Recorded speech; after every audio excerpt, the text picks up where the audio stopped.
Good morning, this is KELOLAND On the Go, with all you need to know in news and weather as you start your day. The 35-year-old Edgerton, Minnesota man who's accused of strangling a Sioux Falls woman to death made his first court appearance Tuesday in Pipestone County, Minnesota. Joseph Benson is charged with second-degree murder for the killing of Samantha Caney earlier this month.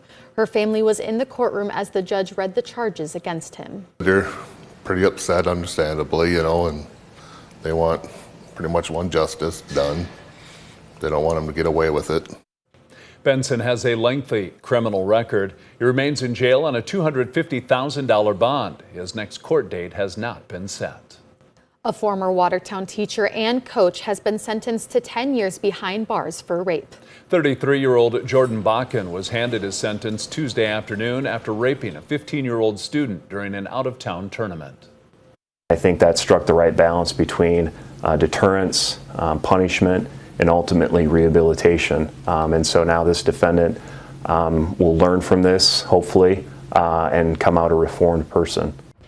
Bakken's sentence was part of a plea deal made by prosecutors back in June. He pleaded guilty to one count of rape and other charges were dropped.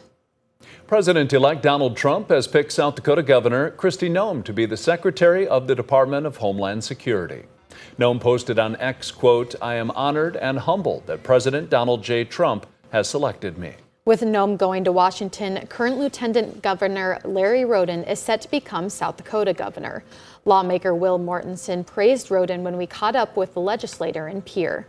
Lieutenant Governor Roden has led on issues for Governor Nome in a lot of different areas. He's one of the foremost experts in our state on property taxation. With Trump's selection of Nome for the role, she'll need to resign her position as governor to join Trump's cabinet. Now let's get a check of our weather with meteorologist Scott Munn. Some rain to start the day in eastern KELOLAND. And the rain probably hold through much of the morning across eastern South Dakota, Minnesota, and Iowa. And then we'll see a slow decrease in that rain as we go through the afternoon. We'll have sunshine today, western, central, and northern South Dakota, where temperatures will reach the 50s. And Brian will have more details on your forecast coming up. Thank you, Scott. The MB Closet Sale is back this weekend if you're looking to refresh your wardrobe and help women in the community. The sale features a variety of donated clothes people can shop through.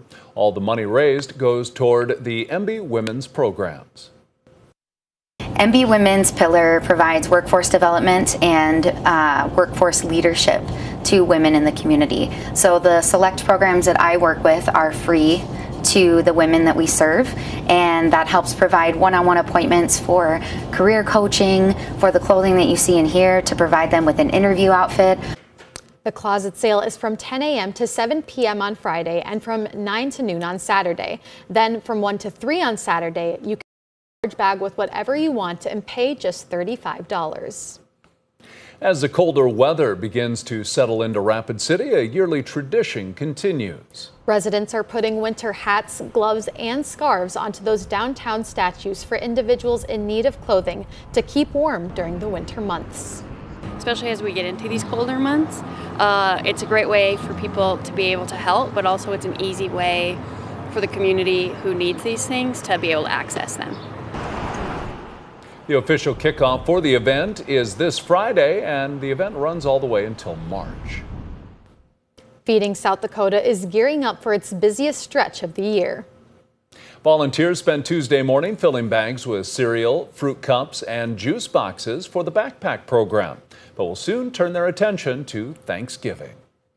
We're so excited. This time of year is so fun. Be able to put together all of these Thanksgiving meals for people who just need a little bit extra during the holiday season, and we've got tons of volunteer support to make that happen. The Thanksgiving meal giveaway is Saturday, November 23rd from 8 to 10 a.m. local time in both Sioux Falls and Rapid City. Feeding South Dakota is currently collecting donations to help create those thousands of Thanksgiving meals with an assist from Greg and Pam Sands. Their foundation is matching donations made to Feeding South Dakota now through Thanksgiving Day. That's a look at some of our top stories. Now let's get one last look at your weather with meteorologist Brian Karstens. Brian? All right, tracking the rain today. You can see the morning radar picture starting off with this area of low pressure and the rain showers. A lot of it east of the James Valley, including Watertown over to Worthington. We've had some gaps in the middle, but those have been in the process of filling in. So Overall, yeah, given the context of the drought, moisture is welcome. And these numbers will continue to update here at KELOLAND.com. These are some numbers just after 7 this morning. Worthington's up to about 4,000 so far, and Sioux Falls Airport still counting there, a few hundredths of an inch.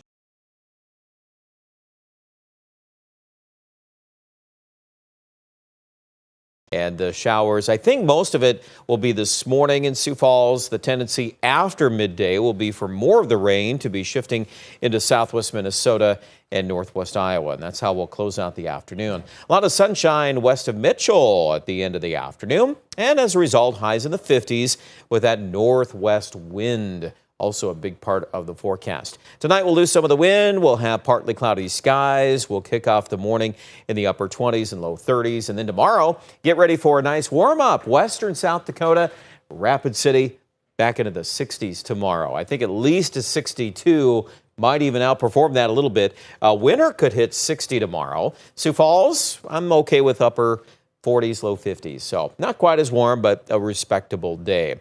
We'll finish up the work week, I think, milder by Friday and Saturday. High pressure ridge over the central part of the country will keep those numbers above normal. Now, the jury's still out on how to handle this trough in the west. You can see another low digging down in Arizona. It's going to take its time.